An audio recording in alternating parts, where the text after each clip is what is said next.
Olá a todos, sejam muito bem-vindos ao Pode Semear, o podcast da Cereal Ouro. Este podcast é voltado para você, que é cliente, parceiro, colaborador e a todos que buscam estar antenados sobre as ferramentas do agro. Esse projeto está sendo tocado pela Cereal Ouro.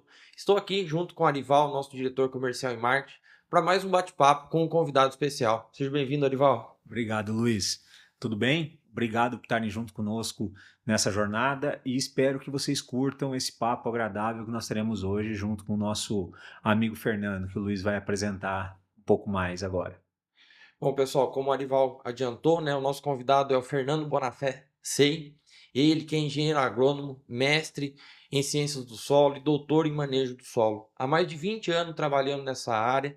Hoje ele é gerente de serviços técnicos Latam da Novonesis. Seja bem-vindo, Fernando, e obrigado por aceitar esse convite e estar aqui conosco. Obrigado, Luiz. Obrigado, Arival. Para mim é um prazer. Obrigado a todos que nos escutam, que nos assistem. Para mim é um prazer estar participando. Acho que essa é uma ótima iniciativa e um ótimo momento para a gente poder compartilhar algumas informações. E para mim é um prazer estar aqui com vocês. Obrigado. Não, bom demais, Fernando. E como que surgiu, né, a Novonesis, né, que vem, né, da fusão com a Novozymes, né? Como que é esse trabalho? Exatamente. A Novonesis é uma empresa, um nome recente. Então, nós adotamos esse nome há cerca de 2 meses. Aí, esse nome é um nome que significa novo começo, um novo começo.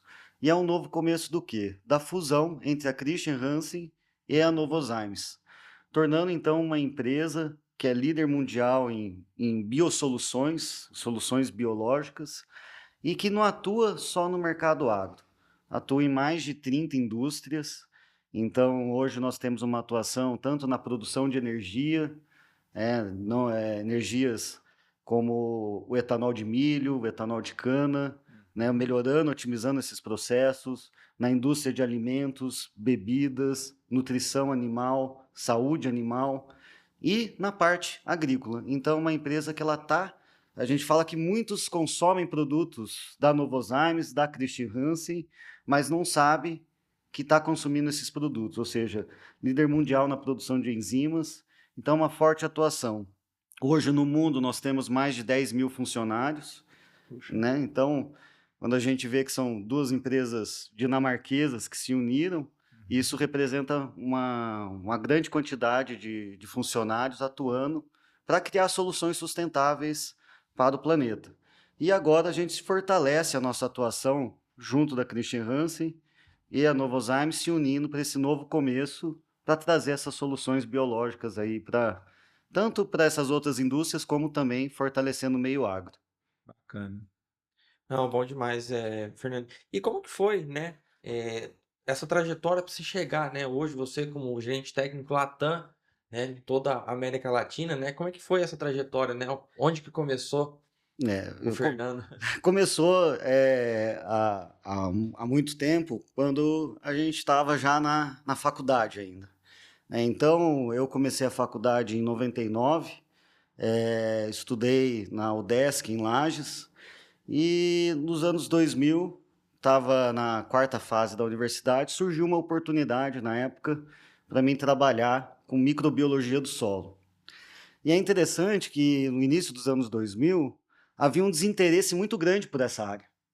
As pessoas não buscavam trabalhar com microbiologia do solo, né? Porque a parte de microbiologia do solo estava muito relacionada à produção de orgânicos. E, na verdade, a microbiologia do solo ela está muito relacionada principalmente com soja, porque, por exemplo, é uma cultura que usa a fixação biológica há mais de 100 anos. Então, havia um interesse muito grande, principalmente por desenvolvimento de variedades. Então, as pessoas buscavam trabalhar na área de genética, buscavam trabalhar na área de controle de pragas, controle de doenças, focando principalmente o uso de produtos químicos. E a parte biológica, ela não havia um interesse. E nessa época eu comecei a trabalhar com a parte de microbiologia, na época era monitor de microbiologia do solo, e comecei a me apaixonar, né? Então, eu lembro muito bem que eu li um comunicado da Embrapa, chamava Como Isolar Bactérias de Azotróficas, e era da Joana Doberheim, que foi a mãe da parte de microbiologia do solo.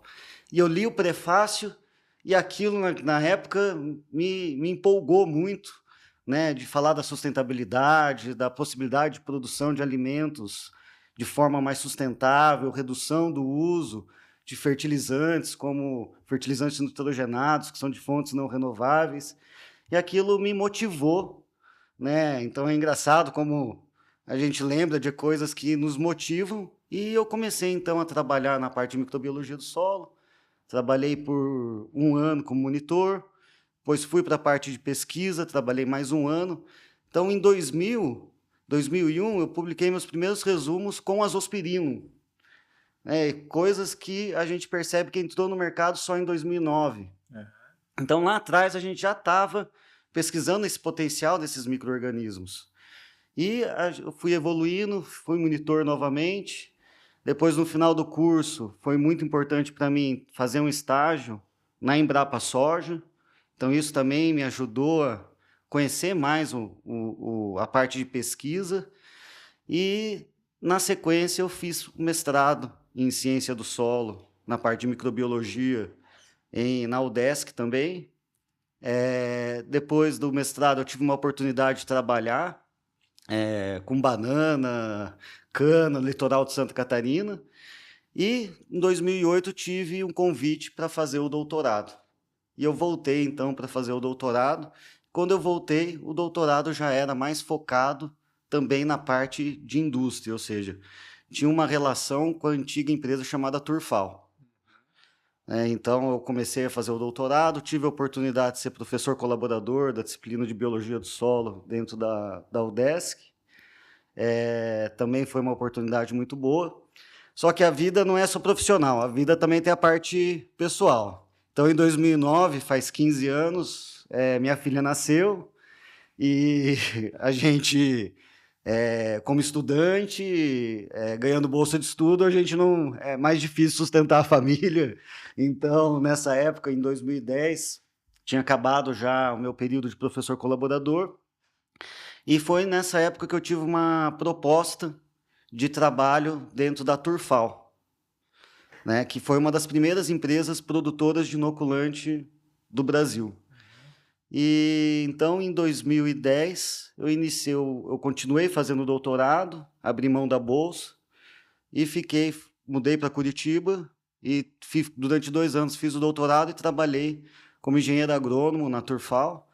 Nessa época, a Turfal era uma empresa pequena de estrutura, então a gente era responsável técnico, trabalhava com marketing, com registro, suporte técnico comercial, ou seja... O Severino. Exatamente. Mas é uma coisa muito boa, porque quando você tem a possibilidade de trabalhar em diversos segmentos da indústria, você começa a entender melhor como que funciona. E tem um caso que é muito interessante, que o meu doutorado foi com a parte de fixação biológica em feijão, fungos micorrízicos em feijão. E quando eu entrei dentro da Turfal, eu tinha uma visão muito universitária, muito de pesquisa. E eu não sabia como era a realidade. Então, na minha cabeça, a fixação biológica na cultura do feijoeiro era algo que nem na soja, né? Porque eu não conhecia o mercado. E quando eu fui para a empresa, eu lembro até hoje que me pediram para fazer uma recomendação para feijão, e eu fiz uma recomendação para a cultura do feijão, usa tantas doses de inoculante.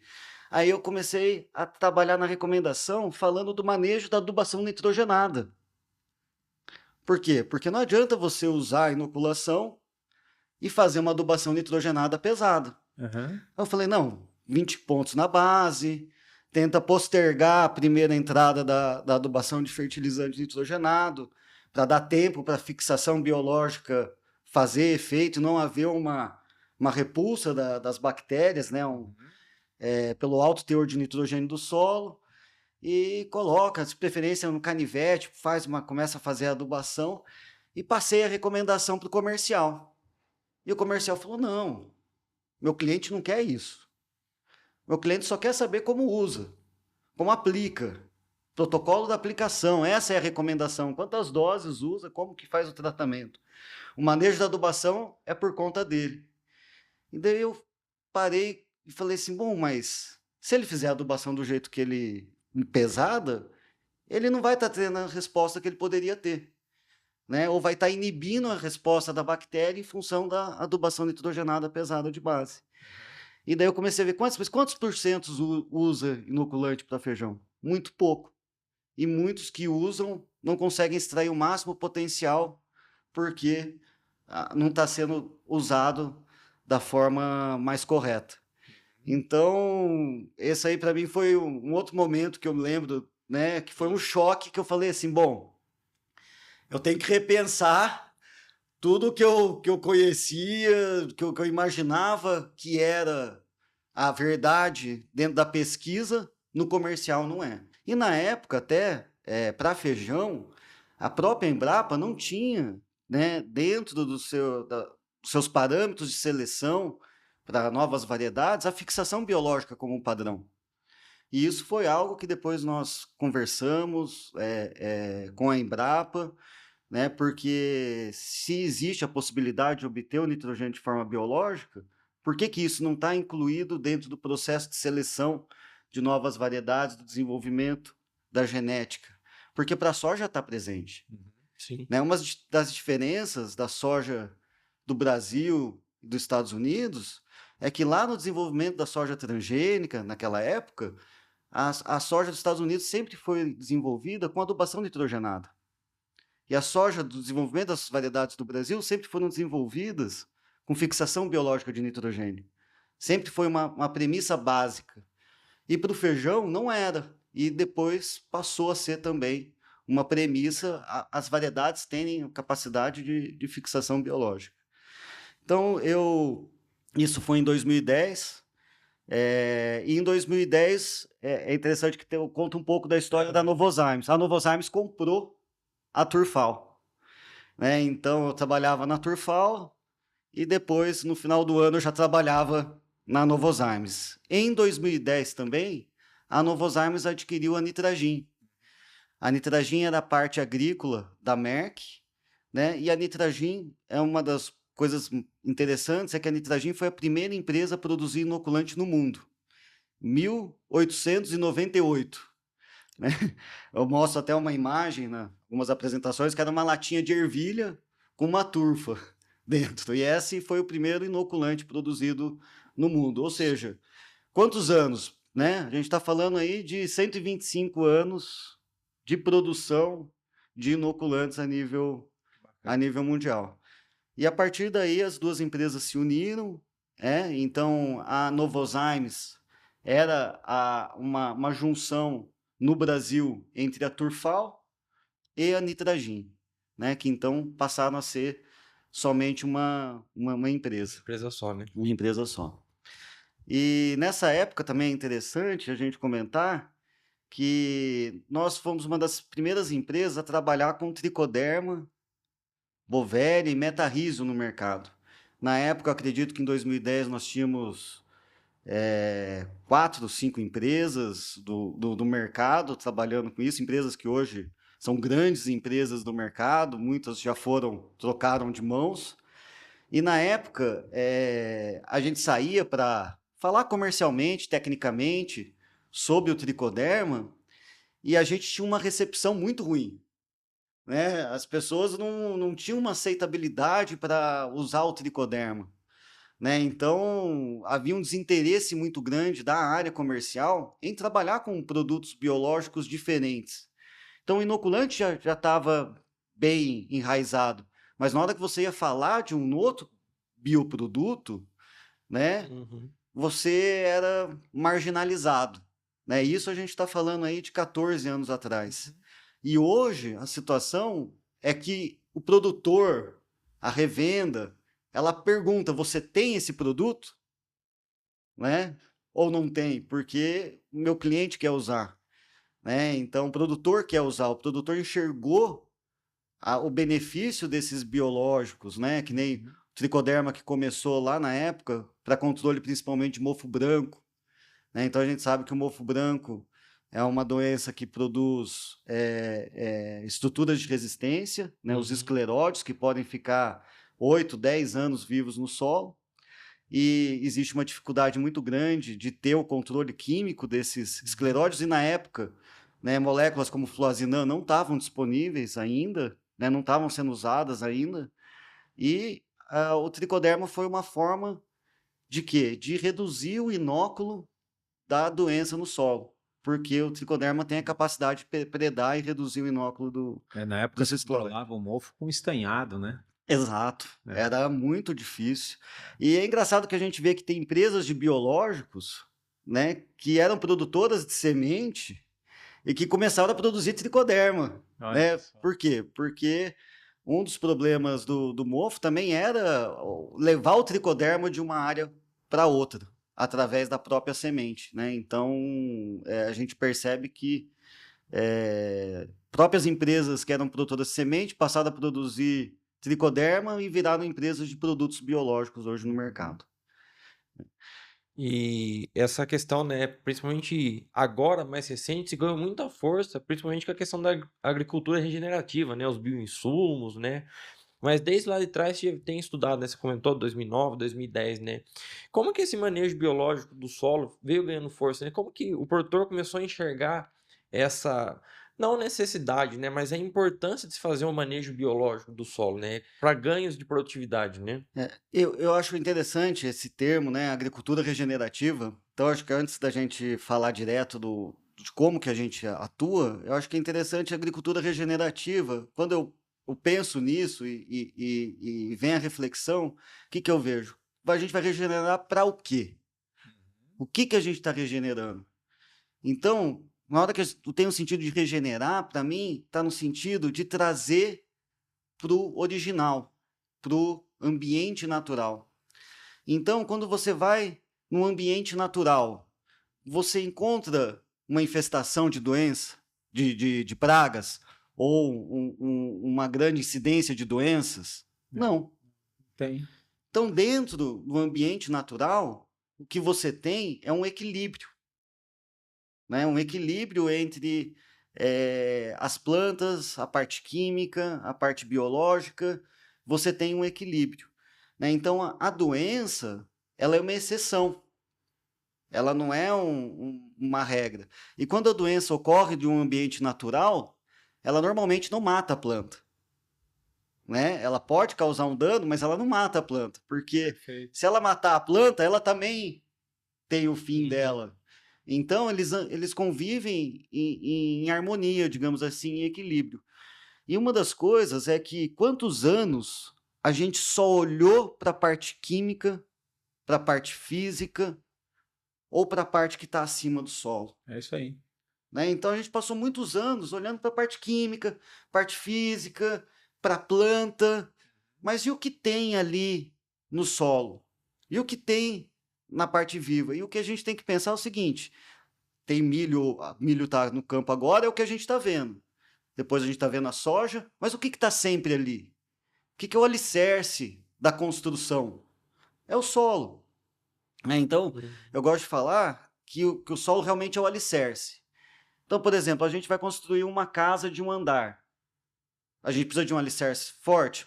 Não tanto. Mas se eu quero construir um prédio de 15, 20, 30 andares, eu tenho que ter um alicerce tão grande quanto para cima, eu tenho que ter para baixo, né? E o que é esse prédio? É a sua produtividade. Você quer ter uma produtividade alta? Você tem que pensar no seu alicerce. E seu alicerce é o solo. E quando você não tem planta, o que você tem? O solo. Então, o solo é o que você tem que manejar. E se a gente for pensar, se a gente pegar um punhado de solo, tem mais vida num punhado de solo do que seres humanos na Terra, né? Então, quantos micro-organismos podem ter? Uhum. Né? Bilhões de micro-organismos dentro de um punhado de solo, né? Então, a gente tem que começar a enxergar isso. Então, eu acho que o que aconteceu de 10 anos para cá é cada vez mais enxergar que a gente tem uma outra parte que a gente tem que olhar. A gente olha para a parte química, olha para a parte física, olha para a planta, mas a gente tem que olhar para a parte biológica. E a parte biológica, ela está no solo, porque quando você não tem uma planta em cima, ela está vivendo no solo. Então, o que a gente tem observado? Que trazendo essa vida para o solo, você traz um equilíbrio para a cultura, né? Então, e também não só para o solo, né? Então, na verdade, quando a gente pensa na agricultura regenerativa, no ambiente natural, você não tem só uma espécie vegetal, você tem várias espécies vegetais. Sim. Então, essa diversidade também que você vai trazendo para o solo vai ajudando a multiplicar a vida biológica do solo e, com isso, você aumentar essa diversidade, né? E uma das coisas que a gente observa às vezes é que você tem lá padrão químico está tudo ok, padrão físico está tudo ok, mas a produtividade não ocorre da forma como você espera. Então, muitas coisas, às vezes, você não consegue explicar. E essa explicação justamente está na biologia, que pode estar favorecendo ou desfavorecendo a cultura, né? Então, em um ano que nem esse, quem usou uma base biológica de tratamento de semente, como azospirino, micro-organismos produtores de crescimento, uma inoculação bem feita com o bradyrhizómio. Com certeza, quem fez isso sentiu menos o veranico, o estresse hídrico, as plantas reagiram melhores, né? Então, conseguiu manter, apesar do estresse ambiental, conseguiu manter o nível de produtividade. E a gente sabe que hoje, a maior perda de produtividade que a gente tem é por estresse, né? A gente consegue controlar a doença? Consegue. A gente consegue controlar os fatores químicos, físicos do solo? A gente consegue mexer. Consegue ter a melhor genética? Com certeza vocês conseguem entregar a melhor genética para o cliente, né? Mas o que a gente não consegue controlar? É o tempo. Isso aí. Né? É a chuva, é uma alta temperatura que faz a planta murchar e parar de fazer fotossíntese. Então, quando a planta murcha, ela para de fazer fotossíntese. Então, não importa ter tudo perfeito, mas ela ter parado. Então, quando a gente usa os micro-organismos, a gente consegue também aliviar os estresses bióticos, né, e abióticos também, né? Isso que é uma coisa que a gente está, que eu acho que é uma evolução. Cada dia mais a gente está descobrindo coisas sobre micro-organismos. Então, recentemente, por exemplo, eu vi um estudo, um professor chamado Sérgio Mazaro, da Universidade Federal Tecnológica de Dois Vizinhos, que fez em conjunto com a Embrapa Soja, onde ele analisou as 4 cepas de bradyrhizoma que a gente usa na soja, né? E ele mostrou que algumas das cepas, a 5080 e a 5019, têm potencial de biocontrole, né? Então, assim, pode, por antibiose, reduzir doenças como risoctone, esclerotínia. Então, assim, às vezes você está usando um micro-organismo para uma função, mas ele está te ajudando em outra também. Na biologia, ele está te ajudando em outra parte da ecologia do solo. Então, o que eu falo também é que o micro-organismo, você compra um produto, está lá escrito na caixa, fixador biológico, promotor de crescimento, solubilizador de fósforo, nematicida. Mas o micro-organismo não sabe que está escrito isso dentro da caixa. Que ele tem que fazer isso, Ele né? tem que fazer que a função dele é fixar nitrogênio. A função dele é interagir com o meio ambiente. Perfeito. Então, num ambiente, muitas vezes, que tem nitrogênio, ele ajuda produzindo auxina, giberelina, citocinina, produzindo um ácido que solubiliza um nutriente que está no solo, né? Promovendo o crescimento através de metabólitos, antibióticos, reduzindo doenças. Então, a gente vê assim, existe tricoderma nematicida, tricoderma fungicida e tricoderma promotor de crescimento. Bacillus subtilis, fungicida, nematicida, promotor de crescimento, solubilizador de fósforo, né? Então, não é a gente que define o que o micro-organismo vai O que ele fazer. quer, né? Não é porque eu escrevi na caixa do produto que ele vai fazer aquilo. É uma Aham. interação entre planta, solo, ambiente. Eu acho essa explicação muito bacana, Fernando, porque foge do conceito convencional, tá? Exato. Nós temos uma ideia quando a gente adquire um produto, um inoculante, que é restrito. É um produto que você vai colocar na semente e ele vai ter vai ajudar só na formação, na fixação, né, de nitrogênio. E é muito mais que isso, né? É muito mais que Mais isso, que isso. Isso é importante. né? E por isso que muitas vezes você trabalha de formas diferentes e você passa a ter respostas diferentes. né? E muitas vezes o que eu percebo é que a gente acaba tendo uma visão, às vezes, muito fechada, né? Então, esse produto, o que que a gente tem observado, por exemplo? Que o próprio Bradyrhizobio, o Azospirilo, eles têm efeito em outros momentos de aplicação dentro da cultura, né? Então, a gente está cada vez mais observando que você pode explorar esses micro-organismos em outras formas, né? Então, o azospirilo, por exemplo, tem muitos trabalhos que relatam que só o metabólito dele aplicado, trabalhos da doutora Mariângela Hungria, da Embrapa, promovem efeitos de ativação em genes de indução de resistência a estresse, a doenças, né? Isso tanto na aplicação na semente, como também na aplicação via pulverização. Então, você começa a perceber que produtos, que são produtos que hoje, eu diria assim, que têm uma resposta econômica muito positiva, podem ser usados em outros momentos com outros objetivos, né? Então, a gente também muitas vezes tem uma visão restrita. Primeira vez que falaram, pulverizou o Bradyrhizobio, eu falei, meu Deus, tá errado, morreu tudo, não deu certo. Aí você vai lá no campo e tem resultado. Aumentou a produtividade. E aumentou, às vezes, tem resposta de 200, 300, 500 quilos a mais de produtividade com aplicações de micro-organismos utilizados no tratamento de semente. Daí você começa a perceber o que que tem, o que que está acontecendo, né? E daí a gente começa a entender melhor e começa a perceber que esses micro-organismos têm um potencial muito maior e um efeito muito mais global em relação ao desenvolvimento da cultura. Não é num ponto só. Você pode trabalhar em vários pontos.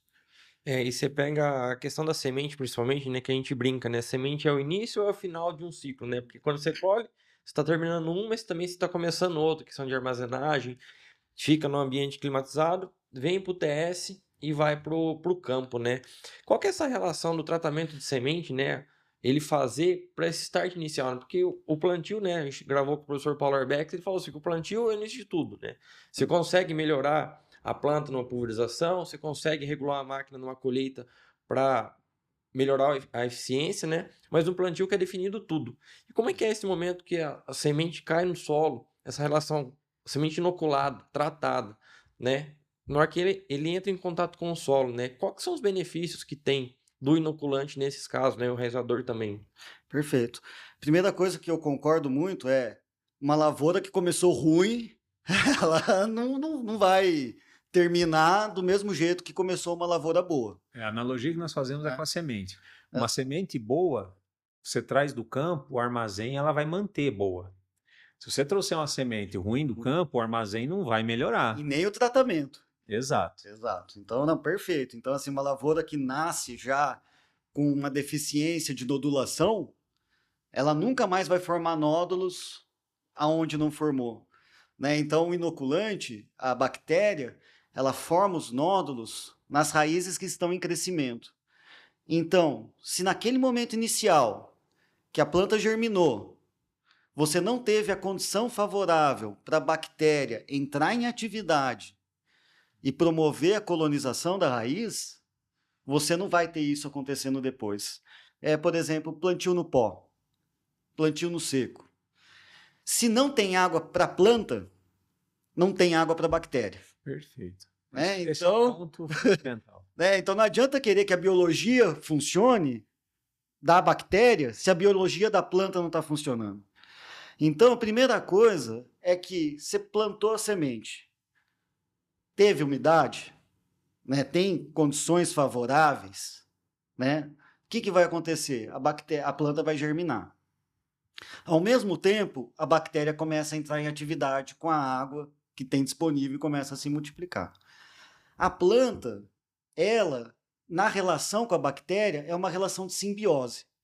Então, a planta dá açúcar que ela ganha na fotossíntese para a bactéria, e a bactéria fixa o nitrogênio da atmosfera com a enzima nitrogenase e dá para a planta. A planta, quando ela germina, ela sente o ambiente que ela está. Ela vai sentir o ambiente, né? A gente fala sentir, né? Mas ela tem os mecanismos de identificar o quê? O teor de nitrogênio do solo. E se ela identifica que aquele teor de nitrogênio do solo não é suficiente para ela completar o seu ciclo, gerar sementes, o que ela faz? Ela começa a liberar para o solo substâncias que são os flavonoides, genisteína, dasaína, que são os principais flavonoides que estimulam a nodulação. E esses flavonoides têm como objetivo o quê? Comunicar às bactérias do solo que ela está disponível para formar simbiose. Que ela está ali disponível para formar simbiose. Daí esses flavonoides encontram a bactéria recebe esse flavonoide e produz um fator de resposta para a planta, que a gente chama de fator de nodulação, ou LCO. Então é uma comunicação. Por quê? Esse fator de nodulação comunica à planta que a bactéria vai infectar ela. Porque se ela não comunicar à planta que ela vai infectar, a planta não vai deixar ela ser infectada. A planta ela tenta se defender contra uma infecção, porque normalmente a infecção não é benéfica. Então a bactéria comunica à planta e a planta daí entende que aquela infecção é uma infecção no pelo radicular, onde o encurvamento do pelo radicular, a partir daí vai se formar o nódulo. Então a gente tem, é interessante isso daí, comentar, porque qualquer micro-organismo que se relacione diretamente, uma micorriza, né, uma bactéria simbiótica, ela tem uma relação com a planta. Por quê? Porque a planta tenta se defender também de infecções. Então ela tem que entender quando a infecção é benéfica e quando a infecção não é benéfica. Então existe toda essa questão de comunicação. Agora, para acontecer essa questão de comunicação, até o início do processo de formação de nódulo, precisa ter condições ambientais favoráveis.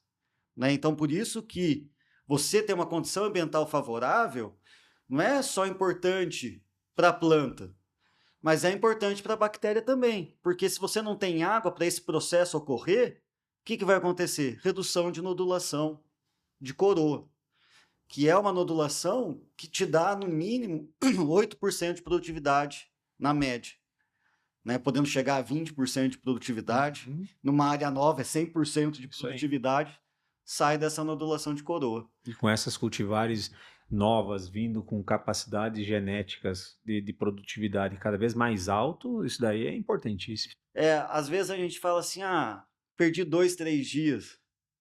Né? Mas o que é 2, 3 dias de um ciclo 120, 110, 105 dias? 95. 95.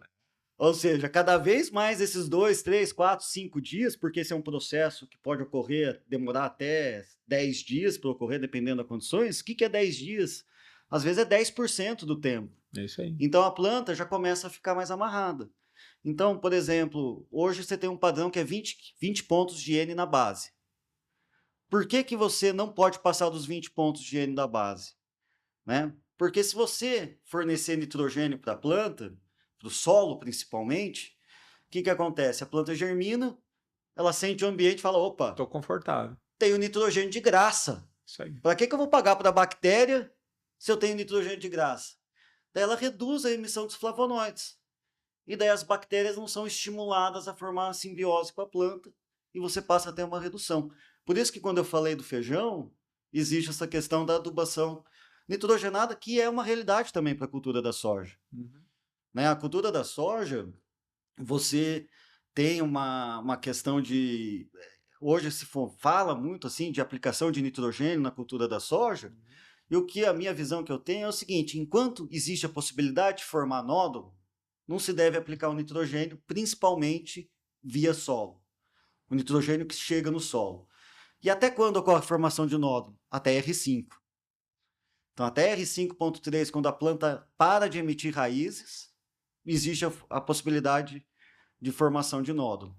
Então, é outro paradigma que a gente pensa, formação de nódulo, tratamento de semente. Não. A máxima formação de nódulo, né, tem um pico ali até V3, outro em R1 e outro lá em R5. Olha só. Né? Então, lá em R5 é que eu vou ter a máxima formação de nódulo. E para eu ter uma máxima produtividade, não adianta eu ter só o nódulo que eu formei na coroa. Eu tenho aquele nódulo que eu formei antes do florescimento e aquele nódulo que eu formei pós-florescimento. Né? E lá, na hora que eu tenho um enchimento de grão, é o máximo momento que eu preciso, por exemplo, de cobalto, molibdênio, que muitas vezes a gente só joga lá no começo. Então, essas coisas também têm que ser repensadas. Será que cobalto molibdênio não devo parcelar? TS, V3, R1, para poder chegar lá na frente? Ou mesmo molibdênio, lá no final do ciclo, para ter uma semente enriquecida com molibdênio, ter um ganho de germinação, ou seja, trabalhar de forma diferente, né? E daí quando a gente pensa, da mesma forma, eu aplico inoculante lá no TS, mas a máxima nodulação é em R5. Então, será que durante esse período está suficiente a população de bactéria que está no solo, que tá nodulando, formando nódulos na planta? E daí a gente começa a entender por que novas técnicas têm sido desenvolvidas, novas tecnologias, novas formas de aplicação têm gerado... A diferença entre produtos, né, Fernando? Porque um produto com até mais bactérias tem um desempenho menor do que um outro produto, né? Exatamente. Isso aí é uma coisa também que eu vejo que cada micro-organismo tem uma concentração diferente de ação. Né? O azospirino, você não pode trabalhar com dose alta, porque ele tem uma carga hormonal grande. Né? Então, quando você aplica o azospirino em doses altas, você tem um efeito negativo. Então, você tem que trabalhar dentro da dose recomendada. Já o bradyrhizóbio, a gente tem assim um ponto que ele deixa de responder, mas não que ele causa um efeito negativo. Né? E em relação a produtos de mercado, o que importa, né, não é o quanto você aplica, o quanto você coloca, mas o quanto fica vivo. Então, muitas vezes, não adianta você aplicar um micro-organismo que é muito sensível, ou que fisiologicamente ele vai ter uma mortalidade muito alta. Você tem que aplicar um micro-organismo que consiga ter uma resistência. E se a gente for pensar um tratamento de semente, se eu uso, por exemplo, um produto líquido para o tratamento de semente, eu aplico na semente, 5 minutos depois, o que acontece com esse líquido? Ele seca. Então, você já imaginaram uma bactéria que está com 100% de umidade em um produto líquido e 5 minutos depois ela está com 20%, 30% de umidade? Então, uma relação interessante é que existe um número que fala que a dose do inoculante deve fornecer 1.200.000 bactérias por semente. A dose teórica, ou seja, a concentração versus vezes o ml, dividido pela quantidade de semente, tem que ser 1.200.000 células por semente.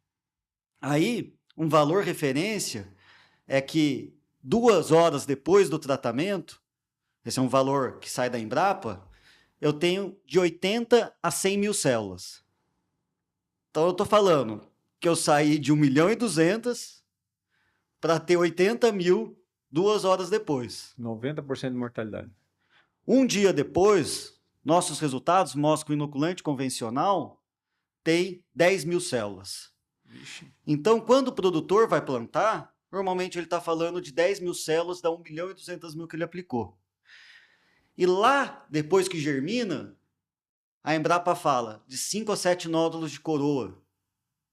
Ou seja, eu estou aplicando 1.200.000 para ter 7 bactérias vivas realmente formando nódulos. Então, o que importa não é o tanto que eu aplico, mas sim o tanto que sobrevive. Perfeito. Né? E isso, o que vai diferenciar é a formulação, tecnologia de fermentação, tecnologia de estabilização, né? O uso dos protetores biológicos. Né? Então, hoje nós temos trabalhos onde a gente consegue recuperar mais de 1 milhão de células com 2 horas, recuperar 10 mil células com 120 dias. Né? E também a condição de armazenamento também é muito importante. Né? Então, a gente tem que entender que é um ser vivo. Né? Então, a gente tem que tomar o cuidado com o ser vivo, exposição solar, temperatura, umidade, né? Tanto que o armazenamento refrigerado das sementes, dos produtos, sempre é uma técnica que a gente deve tentar adotar. Né? Bacana. O profissional, ele sempre tem que enxergar como que ele pode fazer a diferença. Como que ele pode fazer a diferença para o produtor? O agricultor, ele vai me ensinar a plantar. Por quê? Porque é a profissão dele. É o que ele faz de melhor. Então, meu objetivo não é eu ensinar ele a plantar, mas o que eu posso agregar dentro do que ele está fazendo. Então, eu sempre busco, né, profissionais que tenham um perfil de pessoas que queiram realmente fazer a diferença. E hoje, né, numa época, eu falo que antigamente o agrônomo, né, ele era inquestionável. Ele passava uma recomendação para qualquer produtor e ele não era questionado da sua recomendação. E hoje, né, até com a questão de acesso à informação, Uhum. né, ele está sempre sendo questionado. Então, a gente tem que ter uma capacidade técnica muito grande. Então, hoje não existe mais aquela venda comercial. Perfeito. Hoje não existe mais a venda comercial. Hoje a venda ela é técnica. Hoje a comercialização ela é técnica. E ela tem que ser o quê? Feita com base em informações técnicas, né? Então assim, a gente tem que o quê? Cada vez mais buscar como gerar essas informações e levar. Então, uma das coisas que eu acho que é importante, que, por exemplo, o aluno que está lá no laboratório, ele não pode ser uma pessoa, eu faço uma análise de solo, ou agora existe aquela análise chamada bioanálise do solo, Uhum. né? Que a Embrapa Cerrados foi uma das principais envolvidas na criação dessa análise, onde você analisa 2 enzimas, e essas enzimas você consegue correlacionar elas com a atividade microbiana do solo. Arilsulfatase, beta-glucosidase, e essas enzimas você consegue relacionar e estabelecer um índice de qualidade do solo. Então, por exemplo, quem está fazendo essa análise, ela tem que entender. Ela tem que entender o que ela está gerando de dado. Ou seja, esse dado que eu estou fazendo, o que ele significa em termos de qualidade do solo? E essa qualidade do solo, o que significa em termos de produtividade e rentabilidade para o produtor? Então, a minha dica para quem está começando, para quem está na universidade, é sempre enxergar um passo à frente. Não ser uma pessoa que vai lá, eu faço a análise tal, eu colho um ensaio e vejo as diferenças, mas o que significa isso? Né? Então, assim, Ter profundidade. ter profundidade, saber o que realmente está fazendo e aonde você quer chegar com essas análises que você está fazendo, com esse trabalho de rotina que você está fazendo. E a outra coisa, ir para o campo. Ir para o campo. Né?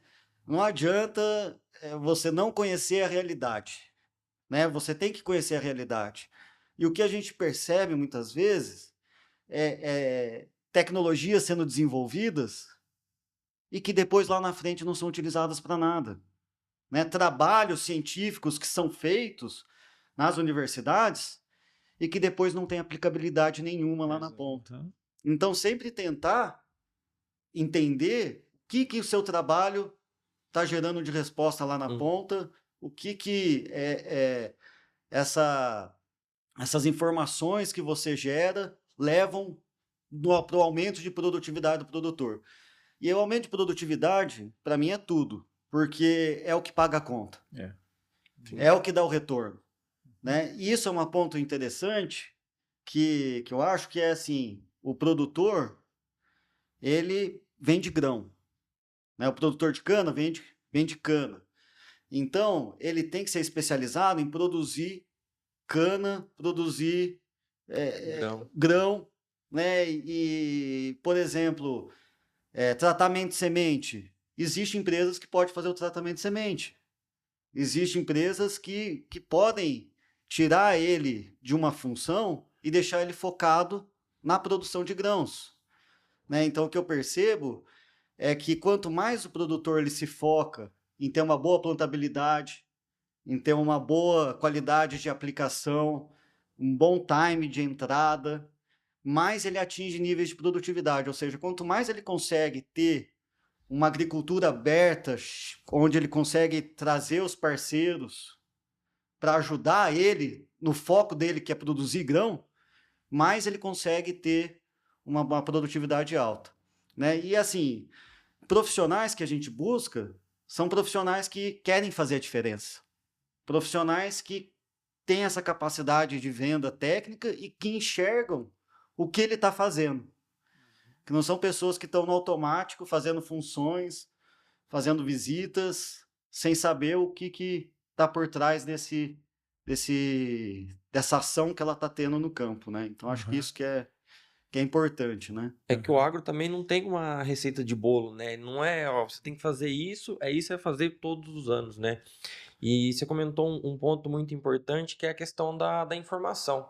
Porque hoje a gente atravessa gerações, então a gente está tendo um conflito de gerações, né? Sim. Então você pega o filho do proprietário ele é um agrônomo formado, né? Então essa informação está chegando muito mais fácil. E é muito legal de você saber como transmitir essa informação. Porque às vezes você chegar com um dado muito técnico, o produtor vê aquilo, ele sabe o que é aquilo, mas ele vê de uma forma mais responsiva, né? Então você precisa ter essa qualidade de você transmitir essa informação, né? Por exemplo, uma análise de solo. Você pegar a análise de solo, o que são? O que é o CA? O que é o MG? Mas você explicar, você transmitir uma informação de uma maneira que ele entenda. E você foi muito assertivo quando você trouxe de ir no campo e ver a realidade. De você transmitir de fato o que é aquele CA ou MG da análise de solo, o que ele interfere na ponta, né? Exatamente. Eu acho que esse é um ponto muito importante, é entender e ver no campo a mudança, né? É muito bom quando, por exemplo, você faz uma aplicação, eu já fiz, por exemplo, de azospirilo, e você volta no campo e você vê, bom, essa lavoura que eu apliquei azospirilo parece estar menor do que a outra. Aí no começo você fala, poxa, será que eu foi errada a aplicação? Mas daí você vai no campo, o que você percebe? Que encurtou o entrenó, que a planta engalhou mais, que você mudou a estrutura da planta. Que, ou seja, não é negativo a planta estar menor nesse caso. Nesse caso, você mudou a fisiologia da planta. Né? Então, assim, só que se você passa, né, de caminhonete do lado da lavoura e só olha, você vai ficar preocupado. Mas se você desce, suja a sua botina e vai lá ver o que está acontecendo, arranca a planta, você começa a entender melhor. E esse negócio de arrancar a planta, para mim, é uma das coisas mais importantes que tem, que é ver a sanidade, entender, né, doença de solo, acho que se dissemina tanto, porque acho que é de tantas pessoas, tantos agrônomos não descer e arrancar a planta para ver o que está acontecendo ali na reboleira, né? Entender o que está acontecendo para baixo, né? Não adianta só passar, olhar e ver como é que tá, porque às vezes tem coisas que você só descobre quando você vai, arranca a planta e você consegue observar essas diferenças, né? E o profissional que hoje já está no mercado, Fernando, eu queria que você falasse um pouquinho. O teu cargo hoje, qual é ele dentro da empresa? Bom, meu cargo hoje é gerente de serviços técnicos, Latam. Então, hoje a gente fica responsável principalmente pelo suporte técnico comercial, do México para baixo. Hoje a nossa atuação mais forte é Brasil, Argentina, e temos também negócios no Uruguai, Paraguai. E a Christian Hansen, ela tem também uma atuação, né, forte nos outros países, onde a gente também está passando por um período de integração para conhecer melhor esses mercados e poder ajudar e atuar nesses mercados. Temos também alguma atuação na área de marketing, na área regulatória, né? Então a parte técnica ela é muito importante porque... Isso era o que eu ia te perguntar. O profissional que quer almejar um dia ocupar uma posição dessa numa empresa qualquer, quais seriam os pontos-chave que você elencaria? Olha, sem isso, não vai. Eu acredito que a graduação ela é fundamental. A pós-graduação, da forma como eu fiz, eu vejo que ela foi uma pós-graduação muito científica. Né? Então, eu acho que hoje existem pós-graduações, como aqui no próprio Instituto Federal Goiano, que são focadas para o profissional. Então, mestrados profissionais, doutorados profissionais. Então, eu vejo que quem está querendo entrar nessa área, uma das especializações interessantes é você buscar conhecimento técnico, Então, e não se restringir só a uma área, né? Então, assim, você tem que ter um conhecimento, tem, mas muitas vezes quanto mais específico você fica em Mais uma coisa, restrito você fica. e menos você conhece de tudo, Isso aí, né? concordo. E o que a gente tem que entender é que a nutrição está relacionada com a biologia, está relacionada com a genética, está relacionada com o solo. Então, a gente tem que entender essas relações que existem. Então, assim, você tem que ter uma especialidade, mas você tem que entender um pouco de tudo. Não adianta você só falar de uma coisa. Então, eu lembro do dia que eu visitei um produtor de flor em Olambra, né, um colega da minha mãe, estava fazendo agronomia, eu visitei ele, e ele falou uma coisa muito interessante. Ele falou assim: olha, estava com um problema aqui, que eu planto gérbera, e o miolinho da gérbera simplesmente sumia. Aí veio aqui um agrônomo, falou que era deficiência de nutriente. Não sei se era boro, zinco, era deficiência de nutriente. Aí veio um outro aqui, especialista em praga, disse que era algum inseto que estava comendo. Aí veio um outro aqui, disse que podia ser algum tipo de doença que estava, né, um fisiologista, e no final era um camundongo que estava vindo comer o meio da gérbera. Então, a gente, quando está numa área, a gente tende a puxar para essa área. Analisar o problema só com aquele foco que eu tenho. Aham. E às vezes, para entender a origem do problema, você tem que olhar de forma mais ampla, né? Então, buscar ter uma visão mais ampla do que está acontecendo ao redor, né? Não focar só no que está acontecendo na planta. Então, por exemplo, tem um problema de nodulação. Você vai lá, constata que tem um problema de nodulação no campo. Você não vai resolver o problema de nodulação só constatando que ele está faltando. Você vai ter que entender o que aconteceu, como que aplicou o produto, qual a condição que estava quando a planta germinou, qual a condição do solo, né? Já chegamos a situações onde o problema de falta de nodulação é que o produto chegou tarde e não foi aplicado, entendeu? Uhum. Então, a gente descobriu quando foi no barracão. Aí E o vai ter produto efeito estava lá. mesmo. Então, assim, essas coisas que a gente muitas vezes não, né? Então, se você também só fica no campo, não vai no barracão, você também não descobre o problema.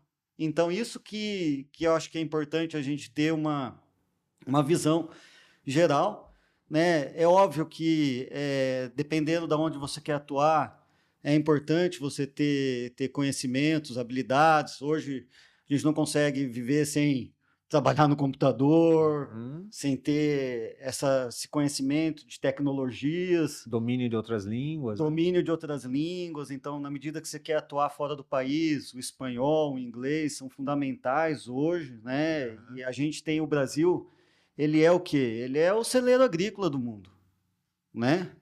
O Brasil, acho que, se eu não me engano, são mais de 10% do alimento do mundo é produzido aqui no Brasil, né? E as empresas todas do mundo, o que elas querem? Querem atuar no Brasil. Isso aí. Então, assim, quantas pessoas não devem estar visitando o Brasil nesse exato momento, vindo de fora para o meio agro? Buscando Várias. profissionais, né? Buscando profissionais, né? Então, você vê empresas da China, da Europa, dos Estados Unidos, né? Da Índia, né? Entrando no Brasil, e é importante a gente conseguir fazer essa comunicação com essas pessoas, né? Nesses negócios que a gente tem. Fernando, eu e o Luiz, nós somos.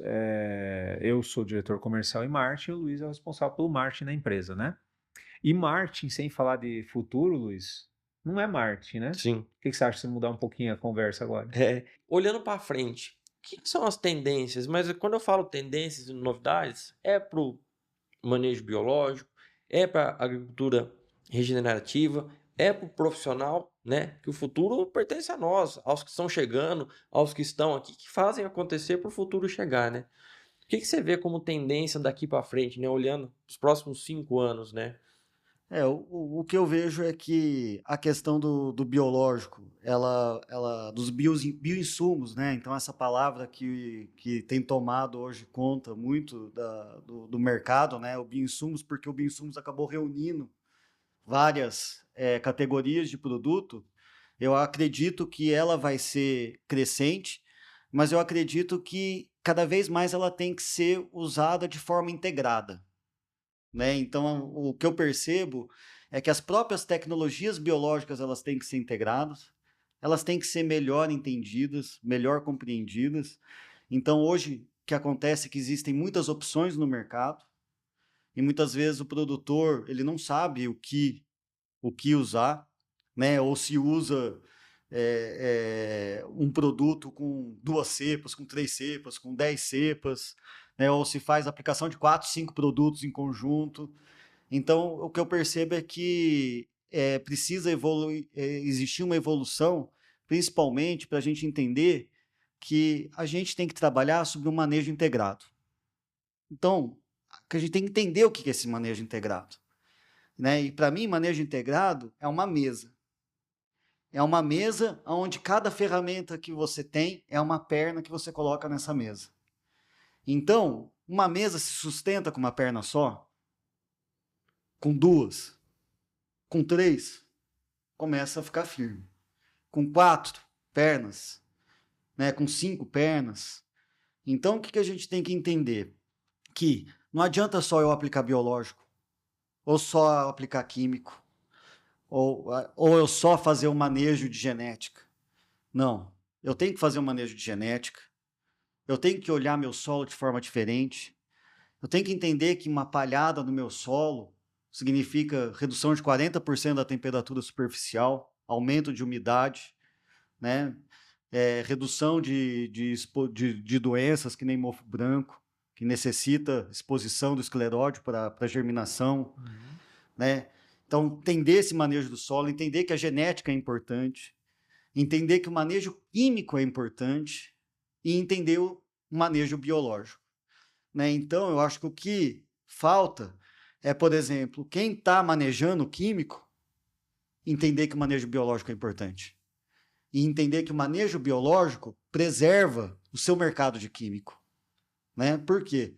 Porque na medida que você usa uma ferramenta biológica, você reduz a resistência das pragas, das doenças ao químico. Você quebra essa resistência, né? Então, você usar um manejo biológico é você olhar para o seu manejo químico e entender que ele vai ter uma longevidade maior, que ele vai ter uma eficiência maior, né? E entender que essas tecnologias elas acabam tendo um efeito sinérgico. Então, se eu uso o biológico, eu tenho uma resposta. Se eu uso o químico, eu tenho outra. E quando eu somo os dois, minha resposta é maior ainda, né? Então, você tem um efeito de sinergia, de crescimento na união das tecnologias. Então, o que eu percebo que é uma necessidade é esse entendimento, sabe? É um entendimento e isso é um entendimento dos agrônomos mesmo, que estão na ponta, né? A gente não pode ser radical, acho que em nenhum ponto, né? Nem radical no químico e nem radical no biológico. Não é só o químico que faz efeito e não é só o biológico que vai salvar a gente. O biológico vai ajudar a gente, mas ele não é a única salvação, né? A salvação é a integração entre as tecnologias. Então, enquanto os profissionais não começarem a pensar e agir de forma mais integrada, né? Entender mesmo que não é uma coisa ou outra, ou entender que o manejo integrado ele é o manejo integrado da cultura. Ele não é manejo integrado de praga, não é o manejo integrado de doença, de erva daninha, é o manejo integrado da cultura, né? Então, enquanto isso não tiver claro, né, eu acho que a gente vai ter dificuldade. Mas eu acredito que a gente está caminhando para esse nicho. E em relação a produto, as tendências que a gente vê hoje, cada vez mais são produtos que unem tecnologias. Ou seja, nós, por exemplo, temos tecnologias que não estão disponíveis ainda, com base em enzimas, que estão sendo trazidas para o Brasil, né? Existem empresas com produtos com base em metabólitos de micro-organismos, né? Ou cepas, por exemplo, Bovéria com metarrísio, que é uma coisa já antiga, mas que tem se tornado mais comum, né? Ou o bradyrhizóbio com azospirillum, né? Então, o que eu percebo é que cada vez mais a gente vai ter produtos que não são só um ativo biológico, mas que são ativos biológicos que têm formulações diferenciadas e que dentro dessas formulações a gente soma efeitos de biofertilizantes, bioestimulantes com o controle de pragas e doenças. Então, eu acho que a tendência é a gente ter produtos que entreguem mais tecnologias num produto só. Ou seja, ele não é só um fungicida ou só um promotor de crescimento, ele tem funções múltiplas. E a gente também tem que entender essa questão, que nem a gente comentou, de que o micro-organismo tem várias funções. Então, quem vai dizer que o bradyrhizóbio vai continuar sendo usado da forma como ele é usado agora? Ou a gente pode entender que ele pode ter outras utilizações, pode entender que ele tem outras formas de aplicação. Então, será que o tratamento de semente, que é uma base, não pode ser complementada com outras tecnologias dali para frente? Então, isso que eu acho que é um futuro aí para o nosso mercado. E eu vejo que esse crescimento, esse ano foi um ano difícil, né? A gente sabe, mas a gente sabe que esse crescimento ele vai continuar, né? Então, a soja, depois de 19 anos, a gente teve uma queda, né? Ou seja, uma rentabilidade negativa, né? Em alguns casos, mas a gente sabe que indústria fica 19 anos sem ter um ano negativo. E o que eu digo é o seguinte: quando você tem um ano negativo, é aí que você também vê as melhores respostas. Um solo bem estruturado, uma biologia equilibrada, num ano onde o clima não favorece, você tem uma queda menor. Você tem uma resposta melhor da cultura. Então, isso que é interessante também a gente olhar. Porque quem vem construindo o solo há anos, em um momento, um ano que nem esse, sentiu menos. Né?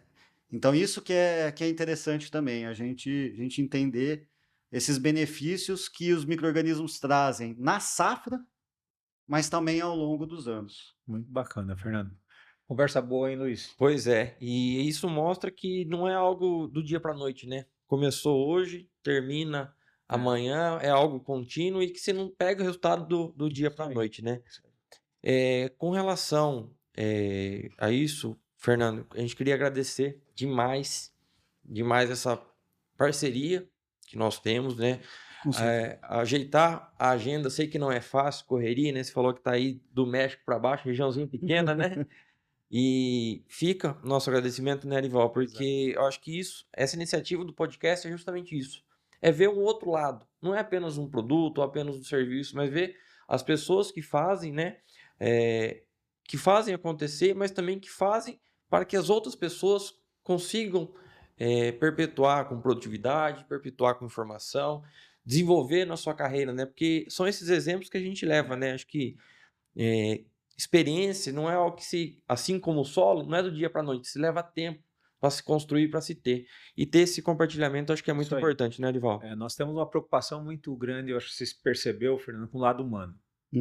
Isso é nossa essência, então nós queremos humanizar esse momento. Exato. Mostrar que as empresas são feitas de pessoas. E são pessoas que nos trazem aqui e aproveitar isso, agradecer ao Márcio que intermediou o nosso contato, ficou pronto. No primeiro contato que eu fiz com ele, ele falou, não, deixa que a gente vai estar aí, então mandar o nosso abraço e agradecimento. A Novo Nesses, parceira nossa de muito tempo, então os clientes que querem produtos de qualidade, nos procurem, nós temos já há muito tempo produto de vocês no nosso portfólio, né? Obrigado, Fernando. Como o Luiz falou, tempo cada vez mais escasso, você poder estar aqui, uma conversa muito agradável, o tempo voou, né? Nós nem vimos passar. Arival, Luiz, eu que agradeço, né, a Cereal pela oportunidade. E acho que o que você falou é uma coisa muito importante, porque nada substitui o relacionamento. Isso aí. E no meio que a gente vive, o relacionamento ele é muito importante, né? Então acho que é ele que mantém realmente as relações dos nossos negócios. A parte técnica ela é muito importante, mas sem a pessoa, sem o relacionamento, nada vai para frente. Eu agradeço e fico feliz do relacionamento que a gente tem hoje com a Cereal e agradeço novamente a oportunidade e a gente fica sempre à disposição. Show de bola, Fernando. Pessoal, esse foi mais um episódio do Pode Semear, o podcast da Cereal Ouro, para levar para você muita informação. Espero que tenham gostado, curta, compartilhe esse episódio e vamos juntos levar cada vez mais informação para o agro. Muito obrigado.